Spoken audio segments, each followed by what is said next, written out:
Chemical reaction and equation, इस chapter का पूरा रिवीजन इस वीडियो में हम करने वाले हैं। Let's start. सबसे पहले हम देखेंगे कॉम्बिनेशन रिएक्शन। कॉम्बिनेशन रिएक्शन में क्या होता है, देखो, दो रिएक्टेंट कंबाइन होकर सिंगल प्रोडक्ट देते हैं। इस प्रोसेस को, इस रिएक्शन को कॉम्बिनेशन रिएक्शन कहा जाता है।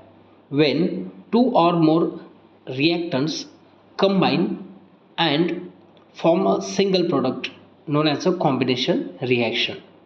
इसका एग्जाम्पल देखेंगे हम यहाँ पर।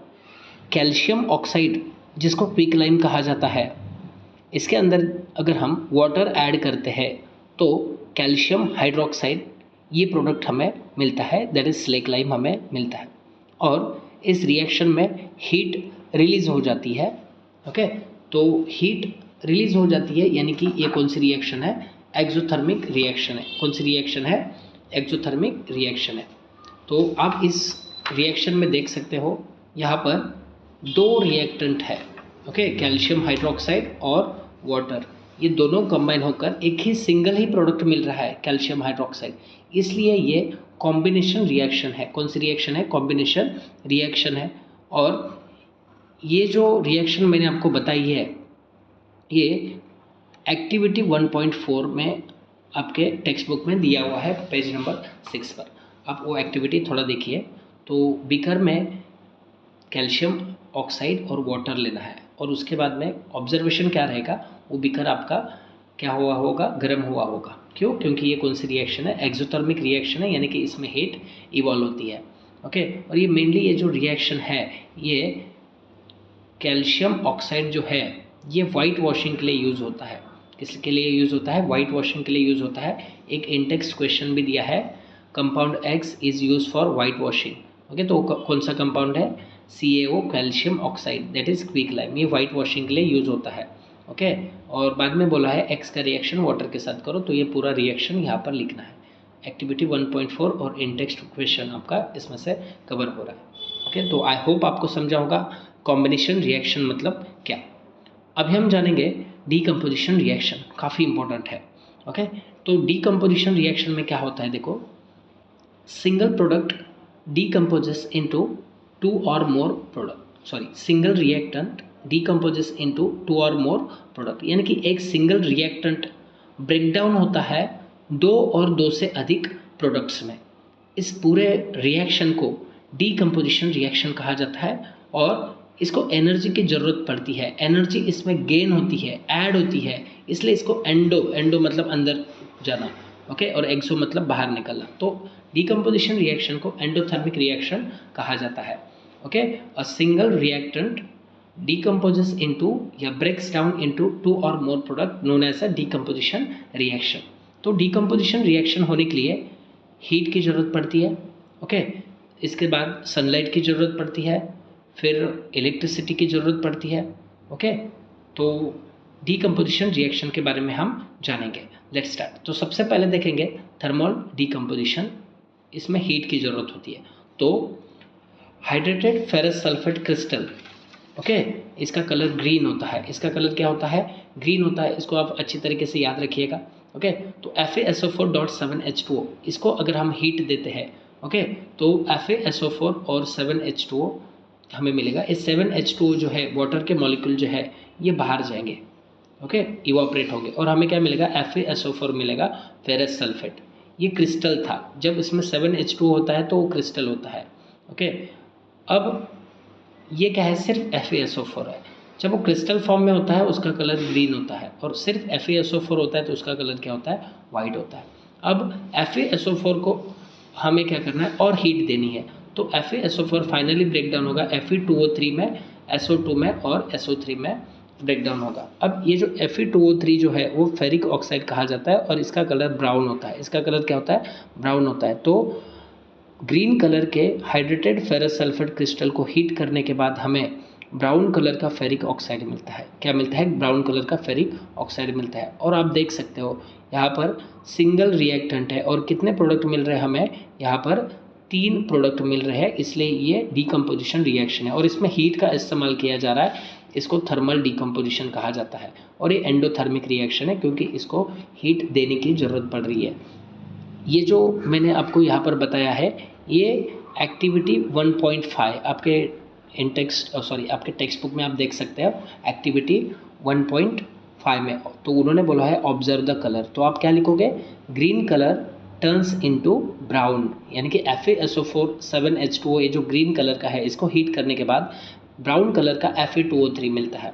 ओके, तो आई होप आपको ये एक्टिविटी समझ में आई होगी, एक्टिविटी 1.5। ओके चलो, और एक थर्मल डिकम्पोजिशन का हम यहाँ पर रिएक्शन देखते हैं। कैल्शियम कार्बोनेट CaCO3, इसको लाइमस्टोन कहा जाता है, इसको अगर आप हीट करोगे तो कैल्शियम ऑक्साइड और कार्बन डाइऑक्साइड ये मिलेगा। अभी कैल्शियम ऑक्साइड को क्विक लाइम कहा जाता है और इसका वाइट वॉशिंग के साथ साथ सीमेंट इंडस्ट्री में भी इस्तेमाल होता है। किस में इस्तेमाल होता है, सीमेंट इंडस्ट्री में इस्तेमाल होता है। हम लोग देख रहे थे डिकम्पोजिशन रिएक्शन।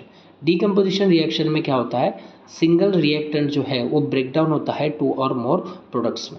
ओके, तो आई होप आपको ये समझा होगा। तो इसमें हीट की ज़रूरत पड़ रही है, हीट हम दे रहे हैं, इसलिए इसको थर्मल डिकम्पोजिशन रिएक्शन कहते हैं। ओके, और थर्मल डिकम्पोजिशन रिएक्शन का और एक एग्जांपल देखेंगे हम। लीड नाइट्रेट हमें एक टेस्ट ट्यूब में लेना है, PbNO3 होल ट्वाइस। ओके, और इसको हीट करना है। जैसे हम इसको हीट करेंगे तो हमें यहाँ पर PbO मिलेगा, लीड ऑक्साइड, NO2 मिलेगा, नाइट्रोजन डाइऑक्साइड गैस मिलेगा और ऑक्सीजन गैस मिलेगा। ओके, तो एक सिंगल रिएक्टेंट ब्रेकडाउन हो रहा है 2 और मोर प्रोडक्ट्स में, तो इसलिए ये थर्मल डिकम्पोजिशन रिएक्शन है। ओके, और PbO लीड ऑक्साइड का कलर क्या होता है, येलो होता है, और नाइट्रोजन डाइऑक्साइड का कलर कौन सा होता है, ब्राउन होता है। काफ़ी इंपॉर्टेंट है ये रिएक्शन, काफ़ी इंपॉर्टेंट है, इसको याद रखिएगा, बहुत बार CBSE ने एग्जाम में पूछा गया है। ओके, पूछा है ये। तो लीड नाइट्रेट को हीट करने के बाद हमें PbO NO2 NO2 मिलता है। ये सारी रिएक्शन याद करनी है, अगर याद नहीं हो रही है तो एक रिएक्शन 5-5 बार लिखनी है और याद करनी है, और सबका कलर भी याद रखना है। ओके, तो ये जो रिएक्शन है ये एक्टिविटी 1.6 में दिया हुआ है, आपके टेक्स्ट बुक में आप देख सकते हो। तो ब्राउन कलर की फ्यूम्स बाहर निकलती है, वो फ्यूम्स किसकी होती है, नाइट्रोजन डाइऑक्साइड की होती है। किसकी होती है, नाइट्रोजन डाइऑक्साइड की होती है। ओके, तो आगे बढ़ते हम यहाँ पर हम ना डिकम्पोजिशन रिएक्शन देख रहे थे और उसमें हमने क्या देखा, थर्मल डिकम्पोजिशन देखा। तो थर्मल डिकम्पोजिशन के कितने एग्जाम्पल देखे हमने, 1, उसके बाद 2 और इसके बाद 3, ये 3 रिएक्शंस याद रखनी है। अब ना हम थर्मल डिकम्पोजिशन अब हम डिकम्पोजिशन रिएक्शन देखेंगे बाय यूजिंग इलेक्ट्रिसिटी। ओके, तो इसको इलेक्ट्रोलिसिस कहते हैं, नहीं तो इलेक्ट्रोलाइटिक डिकम्पोजिशन कहा जाता है। क्या कहा जाता है, इलेक्ट्रोलाइटिक डिकम्पोजिशन। तो देखो, वाटर को क्या करना है, वो वाटर में से हमें इलेक्ट्रिसिटी पास करना है। जैसे आप इलेक्ट्रिसिटी पास करोगे तो ये सिंगल रिएक्टेंट 2 प्रोडक्ट्स में ब्रेक डाउन हो जाएगा। Okay, hydrogen and the oxygen, इसलिए ये डिकम्पोजिशन रिएक्शन है और इसमें इलेक्ट्रिसिटी हम इस्तेमाल कर रहे हैं, इसलिए इसको इलेक्ट्रोलाइटिक डिकम्पोजिशन कहा जाता है। कैथोड के ऊपर हाइड्रोजन गैस मिलता है और एनोड के ऊपर ऑक्सीजन गैस मिलता है। ओके, ये सवाल पूछा जाता है, कैथोड पर कौन सा गैस मिलता है, हाइड्रोजन गैस, और एनोड पर कौन सा गैस, ऑक्सीजन गैस मिलता है। ओके, अब ना और एक सवाल पूछा जाता है। ओके, तो कहाँ पर डबल गैस जमा होता है, तो कैथोड पर डबल गैस जमा होता है हाइड्रोजन। ओके, और ऑक्सीजन कम हाफ जमा होता है। क्यों, देखो क्यों, क्योंकि ये रीज़न लिखना है, एग्जाम में सवाल पूछा जा सकता है। ओके, तो water contains 2 parts of hydrogen. देखो वाटर के अंदर कितने पार्ट्स ऑफ हाइड्रोजन होते हैं, 2 पार्ट्स होते हैं, एंड 1 पार्ट ऑफ ऑक्सीजन, और ऑक्सीजन बेचारा सिंगल होता है।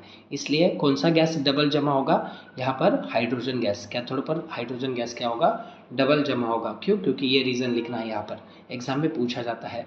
ओके, तो हाइड्रोजन 2 पार्ट्स में होता है और ऑक्सीजन कितने पार्ट्स में होता है, 1 पार्ट्स में होता है।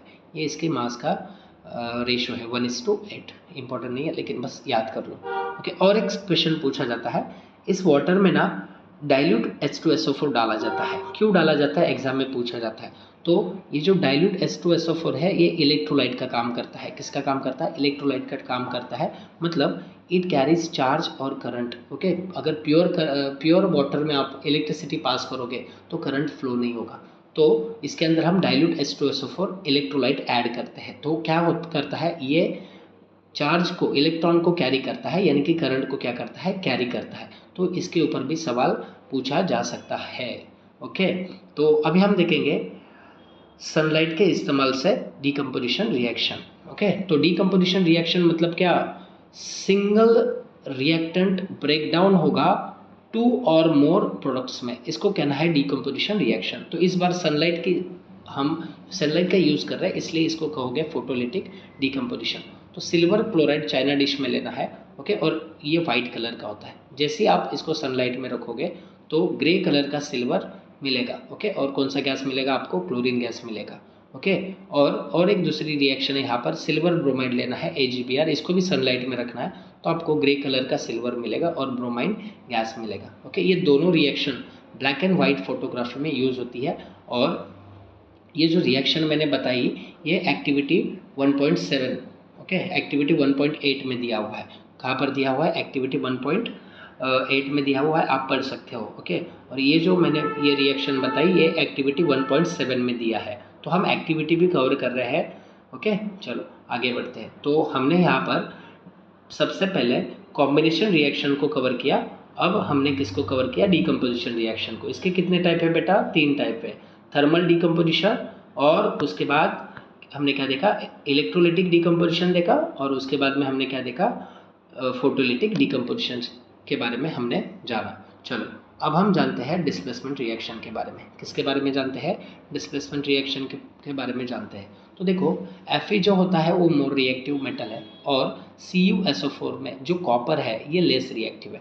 अब ये जो मोर रिएक्टिव मेटल जो होता है वो लेस रिएक्टिव मेटल को डिस्प्लेस करता है, यानी कि Cu की जगह पर कौन आएगा? Fe आएगा, तो हमें क्या मिलेगा? FeSO4, और कॉपर अपना बेचारा बाहर निकल जाएगा। तो इस टाइप ऑफ रिएक्शन को क्या कहते हैं? डिस्प्लेसमेंट रिएक्शन कहते हैं। क्या कहते हैं? डिस्प्लेसमेंट रिएक्शन कहते हैं। सर आपने कैसे ये आइडेंटिफाई किया कि Fe मोर रिएक्टिव है और कॉपर लेस रिएक्टिव है? तो इसके लिए ना एक रिएक्टिविटी सीरीज़ होती है जो आप मेटल्स एंड नॉन मेटल्स इस चैप्टर में पढ़ने वाले हैं, लेकिन मैं आपको थोड़ा बहुत बता देता हूँ।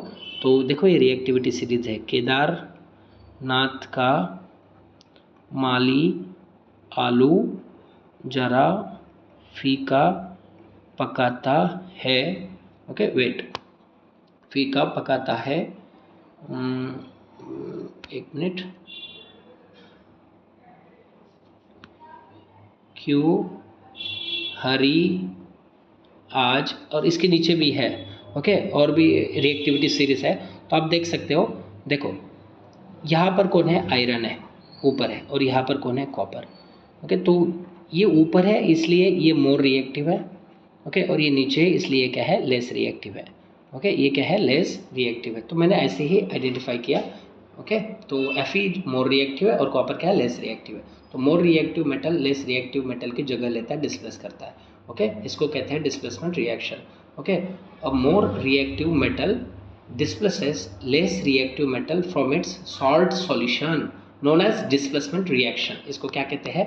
डिस्प्लेसमेंट रिएक्शन कहते हैं। तो एक एक्टिविटी दिया हुआ है, ओके, आपके टेक्स्ट बुक में एक्टिविटी 1.9 दी गई है। देखो इसमें क्या करना है, देखो तो एक आयरन नेल लेना है, यानी कि क्या लेना है? Fe लेना है। क्या लेना है?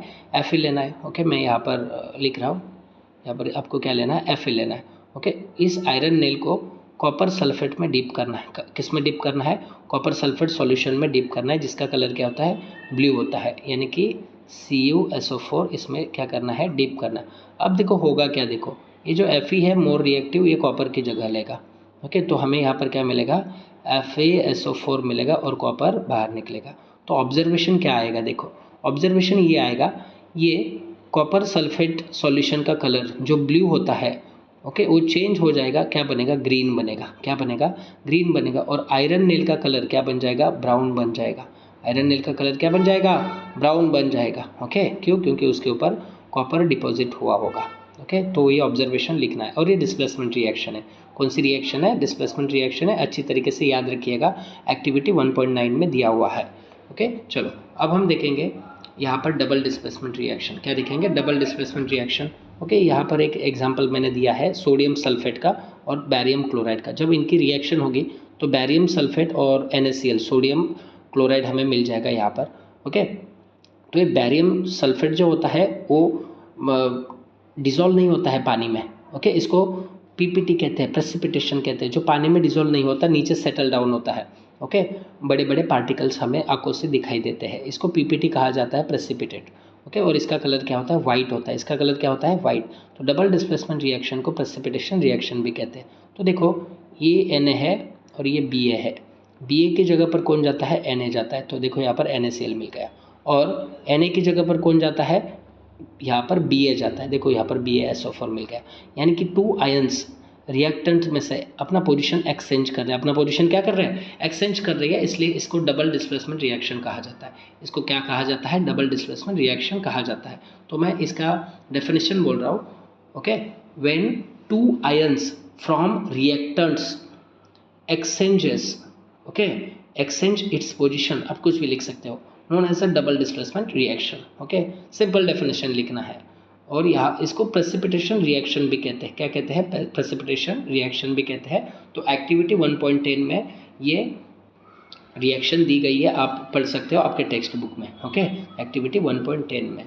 और एक यहाँ पर एक्टिविटी दी गई है, ये भी इंपॉर्टेंट रिएक्शन है, और ये भी क्या है, डबल डिस्प्लेसमेंट रिएक्शन ही है। देखो PbNO3 hold wise lead nitrate, इसका कलर वाइट होता है। अगर इसका रिएक्शन हम पोटेशियम आयोडाइड के साथ करते हैं तो हमें KNO3 और PbI2 मिलता है, और PbI2 का कलर क्या होता है, येलो होता है, लीड आयोडाइड मिलता है। अब देखो ये Pb K की जगह पर जाएगा तो हमें क्या मिला, PbI2 मिला, और ये जो K है ये Pb की जगह पर जाएगा, दैट इज हमें KNO3 मिला। तो ये प्रेसिपिटेट है और इसका कलर क्या होता है, येलो होता है। ये रिएक्शन याद रखनी है, ये भी डबल डिस्प्लेसमेंट रिएक्शन है। कौन सी रिएक्शन है, डबल डिस्प्लेसमेंट रिएक्शन है। और ये एक्टिविटी 1 पॉइंट समथिंग 1 या 2 में दिया है, 1.2 में दिया है या 3 में दिया है, याद रखिएगा, ओके। चलो आगे बढ़ते हैं। अभी हम देखेंगे ऑक्सीडेशन रिएक्शन। ऑक्सीडेशन रिएक्शन मतलब क्या होता है, देखो गेन नहीं तो addition of oxygen, loss of hydrogen नहीं तो लॉस ऑफ इलेक्ट्रॉन। प्लीज़ याद रखिएगा इनके डेफिनेशन। रिडक्शन रिएक्शन मतलब गेन और एडिशन ऑफ हाइड्रोजन नहीं तो लॉस ऑफ ऑक्सीजन नहीं तो लॉस ऑफ इलेक्ट्रॉन। अब देखो होता क्या है, एक एक्टिविटी आपके टेक्स्ट बुक में दिया हुआ है, लास्ट का एक्टिविटी है, ओके, आप जाकर देख सकते हो। तो ब्राउन कलर का कॉपर होता है, इसको अगर आप हीट करोगे, ओके, ऑक्सीजन के प्रेजेंस में अगर इसको आप बर्न करोगे तो आपको ब्लैक कलर का कॉपर ऑक्साइड मिलेगा। कौन सा कलर का मिलेगा, ब्लैक कलर का। तो इस रिएक्शन में ऑक्सीजन ऐड हो रहा है, इस रिएक्शन में ऑक्सीजन क्या हो रहा है, ऐड हो रहा है, गेन हो रहा है। तो इसलिए ये कौन सी रिएक्शन है, ऑक्सीडेशन रिएक्शन है। कौन सी रिएक्शन है, ऑक्सीडेशन रिएक्शन है। अब देखो यहाँ पर ये CuO को फिर से अगर हम हाइड्रोजन के साथ रिएक्शन करवाते हैं, ये जो ब्लैक कलर का है, तो हाइड्रोजन के साथ अगर हम रिएक्शन करवाएंगे तो ब्राउन कलर का कॉपर हमें फिर से मिल जाएगा, ओके। ब्राउन कलर का कॉपर हमें क्या मिल जाएगा फिर से, और एक बाई प्रोडक्ट मिलेगा वाटर, ओके, क्या मिलेगा, वाटर। तो ये रिएक्शन याद रखनी है। ब्राउन कलर के कॉपर को अगर हम बर्न करेंगे, हीट करेंगे, तो हमें ब्लैक कलर का कॉपर ऑक्साइड मिलेगा, और इस ब्लैक कलर के कॉपर ऑक्साइड को हाइड्रोजन के साथ रिएक्ट करवाएंगे तो फिर से हमें ब्राउन कलर का कॉपर मिल जाएगा, ओके। ये भी रिएक्शन काफ़ी इंपॉर्टेंट है और ये एक्टिविटी है, इसको आप अच्छी तरीके से याद रखिएगा, ओके। अब हम जानेंगे रेडॉक्स रिएक्शन के बारे में। किसके बारे में जानेंगे, रेडॉक्स रिएक्शन के बारे में जानेंगे, okay. Just a second, wait, कहाँ गया, एक मिनट, मुझे PDF दोबारा लेनी पड़ेगी, आप थोड़ा सा वेट कर सकते हो, काइंडली वेट, ओके। अब हमारा रेडॉक्स रिएक्शन चालू है। क्या चालू है, हमारा रेडॉक्स रिएक्शन चालू है। PDF क्यों नहीं आ रही है, वेट, फिर से एक बार ट्राई करता हूँ।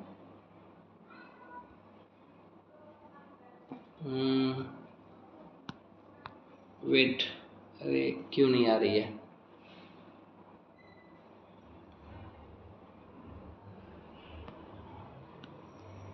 एक मिनट, इसको मैं डिलीट करता हूँ,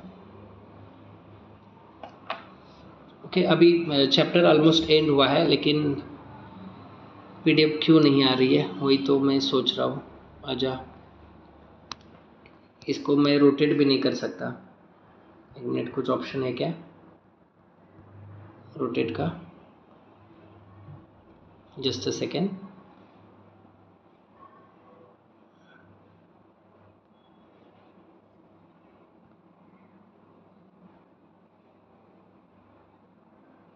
ये डिलीट ही हो गया शायद, ओके। वेट वेट वेट, काफ़ी ज़्यादा टाइम जा रहा है।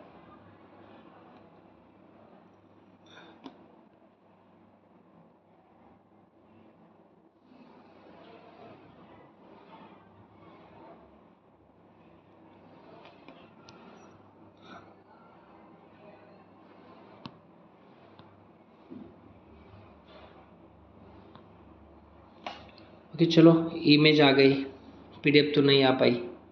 क्या आ गई? इमेज। वेट, चलो यहाँ पर देखते हैं, जैसा है वैसा ठीक है, क्योंकि वीडियो अभी बंद तो नहीं कर सकते क्योंकि ऑलमोस्ट एंड देख रहे हैं हम यहाँ पर। Okay, just a minute.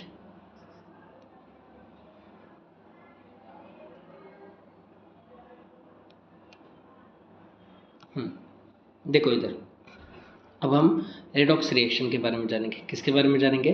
Redox reaction के बारे में जानेंगे। तो देखो यहाँ पर रेडॉक्स रिएक्शन क्या होता है। तो देखो, वेट, इससे भी नहीं हो रहा।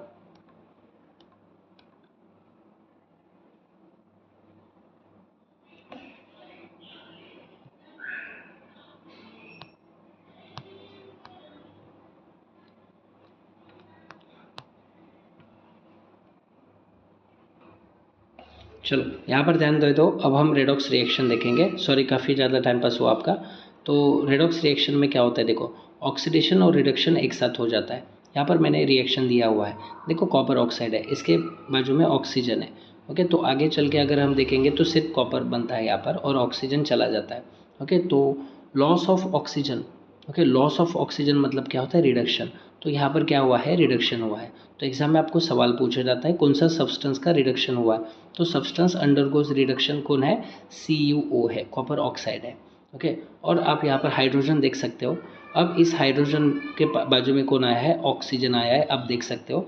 यानी कि ऑक्सीजन ऐड हुआ है, गेन हुआ है। ओके, इस प्रोसेस को हम क्या कहते हैं? ऑक्सीडेशन कहते हैं। तो कौन से सब्सटेंस का ऑक्सीडेशन हुआ है? यहाँ पर H2 का हुआ है। तो हमेशा रिएक्टेंट के बारे में लिखते हैं। तो CuO का क्या हुआ है? रिडक्शन हुआ है। और हाइड्रोजन का क्या हुआ है? ऑक्सीडेशन हुआ है। क्या हुआ है? ऑक्सीडेशन हुआ है। ओके, अब दो टर्म देखते हैं, ऑक्सीडेंट और ऑक्सीडाइजिंग एजेंट के बारे में हम जानेंगे। तो ऑक्सीडेंट मतलब क्या? जो ऑक्सीडेशन रिएक्शन होने के लिए हेल्प करता है। ओके, ऑक्सीडेंट मतलब क्या? जो ऑक्सीडेशन होने को क्या करता है? हेल्प करता है। Okay, by losing oxygen. नहीं तो ऑक्सीजन ऐड करता है। ऑक्सीजन क्या करता है? वो ऐड करता है। और एक इम्पोर्टेंट टर्म है, एक इम्पोर्टेंट नोट है, जिसका रिडक्शन होता है वो ऑक्सीडेंट या ऑक्सीडाइजिंग एजेंट होता है। ओके, तो किसका रिडक्शन हुआ है मुझे बताओ? किसका रिडक्शन हुआ है? यहाँ पर CuO का हुआ है। तो CuO को क्या कहना है? ऑक्सीडेंट, नहीं तो ऑक्सीडाइजिंग एजेंट कहना है। ओके, अब हम देखेंगे रिडक्टेंट, नहीं तो रिड्यूसिंग एजेंट। ओके, तो इट हेल्प्स रिडक्शन रिएक्शन, ये रिडक्शन रिएक्शन को हेल्प करता है। ओके, तो जिसका ऑक्सीडेशन होता है वो रिड्यूसिंग एजेंट, नहीं तो रिडक्टेंट होता है। क्या? जिसका ऑक्सीडेशन होता है। तो किसका ऑक्सीडेशन हुआ है यहाँ पर? हाइड्रोजन का ऑक्सीडेशन हुआ है। अगर हाइड्रोजन का ऑक्सीडेशन हुआ है तो वो क्या होना चाहिए? रिड्यूसिंग एजेंट, नहीं तो रिडक्टेंट होना चाहिए। आई होप आपको समझा होगा। थोड़ा सा कॉम्प्लिकेटेड है, लेकिन याद रखो ये रिडॉक्स रिएक्शन का यहाँ पर ये एग्जाम्पल याद रखना है। ओके, कॉपर ऑक्साइड का रिएक्शन अगर आप H2O के साथ करोगे तो आपको कॉपर ऑक्साइड का रिएक्शन अगर आप H2 के साथ करोगे तो वाटर और कॉपर ये मिल जाएगा हमें। ओके, अब हम देखते हैं एंडोथर्मिक रिएक्शन। एंडोथर्मिक रिएक्शन में क्या होता है? हीट एब्जॉर्ब होता है, नहीं तो सप्लाइड किया जाता है। इसको हम कहते हैं एंडोथर्मिक रिएक्शन। तो ये रिएक्शन भी हमने देखा था, कैल्शियम कार्बोनेट का हीट करोगे तो कैल्शियम ऑक्साइड और कार्बन डाइऑक्साइड गैस आपको मिल जाएगा। एक्सोथर्मिक रिएक्शन देखते हैं तो इसमें हीट रिलीज हो जाती है। The reaction in which heat is release known as a exothermic reaction. यहाँ पर मैंने एग्जाम्पल दिया हुआ है। ओके, एग्जाम में एक सवाल आ जाता है, रेस्पिरेशन एक्सोथर्मिक रिएक्शन क्यों होती है? तो आप यहाँ पर देख सकते हो ग्लूकोज है C6H12O6। ओके, जब इसके अंदर हम ऑक्सीजन ऐड करते हैं, यानी कि इसके अंदर ऑक्सीजन चला जाता है, इसका ऑक्सीडेशन होता है ग्लूकोज का, तब हमें कार्बन डाइऑक्साइड, वाटर और एनर्जी ATP के फॉर्म में मिलती है। तो यहाँ पर एनर्जी बाहर निकल रही है, हीट बाहर निकल रही है, इसलिए रेस्पिरेशन भी कौन सी रिएक्शन है? एक्सोथर्मिक रिएक्शन है। तो वहाँ पर लिखना है energy is evolved during respiration. Okay, heat is revolve during respiration. तो जब हम सांस बाहर छोड़ते हैं तो गर्म हवा हमें फील होती है। क्यों? क्योंकि ये एक्सोथर्मिक रिएक्शन है, हीट इवॉल्व हो रही है, रिलीज हो रही है। ओके, अब हम जानेंगे करोजन के बारे में। When a metal is attacked by water, moisture और acid, it get corrode। Metal को अगर वाटर, मॉइस्चर, एसिड अटैक करता है तो करोड हो जाता है। ओके, उसका अपीयरेंस बदल जाता है। दिस प्रोसेस को हम क्या कहते हैं? करोजन कहते हैं। कॉपर का जब करोजन होता है तो ग्रीन कलर का बनता है, उसके ऊपर कॉपर कार्बोनेट का लेयर बन जाता है। सिल्वर जब करोजन हो जाता है सिल्वर का तो ब्लैक बनता है, क्यों? क्योंकि सिल्वर सल्फाइड का लेयर उसके ऊपर बन जाता है। आयरन ब्राउन बनता है Fe2O3 डॉट XH2O, यानी कि यहाँ पर रस्ट हो जाता है, इसका क्या हो जाता है? रस्ट। इसको प्रिवेंट करना है तो पेंटिंग करना होता है, और भी है गैल्वेनाइजिंग वगैरह, एनोडाइजिंग, ये स्टेप्स, एलॉइंग हम बाद में देखेंगे, मेटल्स एंड नॉन मेटल्स इस चैप्टर में। अब देखते हैं rancidity. When fat and oil are oxidise, okay, fat और ऑयल का क्या हो जाता है? ऑक्सीडेशन हो जाता है, एयर ऑक्सीडेशन हो जाता है, तो क्या होता है? दे बिकम रैंसिड, वो क्या बन जाता है? रैंसिड बन जाता है, और उनका स्मेल और टेस्ट ये भी चेंज हो जाता है। इस प्रोसेस को रैंसिडिटी कहते हैं। इस प्रोसेस को क्या कहते हैं? रैंसिडिटी कहते हैं। और इसका प्रिवेंशन क्या है? देखो, okay, food should kept in airtight container, food को एयर टाइट कंटेनर में रखना चाहिए, using antacid, okay, antacid, antioxidant, sorry, क्या यूज़ करना चाहिए? एंटीऑक्सीडेंट यूज़ करना चाहिए, एंटासिड नहीं, सॉरी, क्या यूज़ करना चाहिए? एंटी ऑक्सीडेंट यूज़ करना चाहिए, ओके। और चिप्स के फ्लश बैग्स होते हैं, ओके, वेफर्स वगैरह मार्केट में मिलते हैं, उसके अंदर नाइट्रोजन गैस फील होता है, उसके अंदर क्या फील होता है? नाइट्रोजन गैस, वो रैंसिडिटी को प्रिवेंट करता है, ओके। अब लास्ट का हम देखेंगे एक एक्टिविटी 1.1, मैग्नीशियम रिबन को आपको बर्न करना था, ओके। तो ना हमें नीचे वाइट पाउडर मिलती थी मैग्नीशियम ऑक्साइड की, तो मैग्नीशियम रिबन कैसे बर्न होता है? वाइट डैजलिंग फ्लेम के साथ बर्न होता है, ओके। मैग्नीशियम रिबन कैसे बर्न होता है? वाइट डैजलिंग फ्लेम के साथ बर्न होता है, ओके। और मैग्नीशियम रिबन को क्लीन करने की ज़रूरत पड़ती है, क्यों? सैंड पेपर से क्लीन करना पड़ता है, क्यों? क्योंकि उसके ऊपर मैग्नीशियम ऑक्साइड का लेयर बन जाता है। मैग्नीशियम के ऊपर कौन सा लेयर बन जाता है?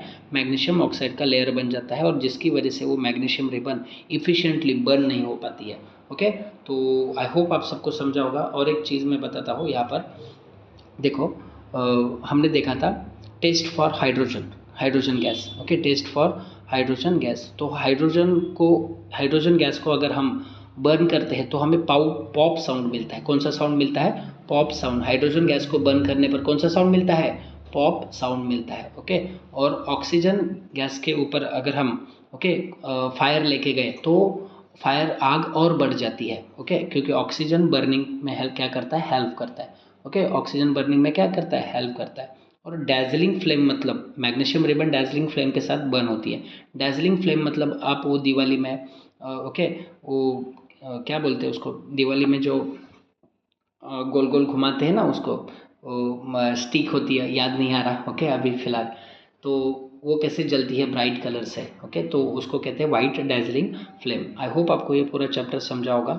हाँ, और एक है, रिएक्शन को बैलेंस करने की क्या ज़रूरत पड़ती है? रिएक्शन को बैलेंस करने की क्या ज़रूरत पड़ती है? क्यों? क्योंकि law of conservation of mass ये क्या कहता है कि मास can neither be created nor be destroyed during chemical reaction, यानी कि पहले जितना मास रहेगा रिएक्शन होने के बाद भी उतना ही मास रहेगा। तो इसको फुलफिल करने के लिए, ओके, इसको प्रूफ करने के लिए, ओके, रिएक्शन बैलेंस करने की ज़रूरत पड़ती है। इस वीडियो में मैंने कैसे बैलेंस करना है ये तो नहीं बताया है, और मैंने एक भी रिएक्शन यहाँ पर बैलेंस नहीं की है, तो आपको इसको थोड़ा सा देखना है बैलेंस वगैरह कैसा करता है, ओके। अगर कुछ डाउट होता है, अगर आपको नहीं आ रहा तो आप कमेंट सेक्शन में मुझसे पूछ सकते हो, okay. Thank you so much, धन्यवाद।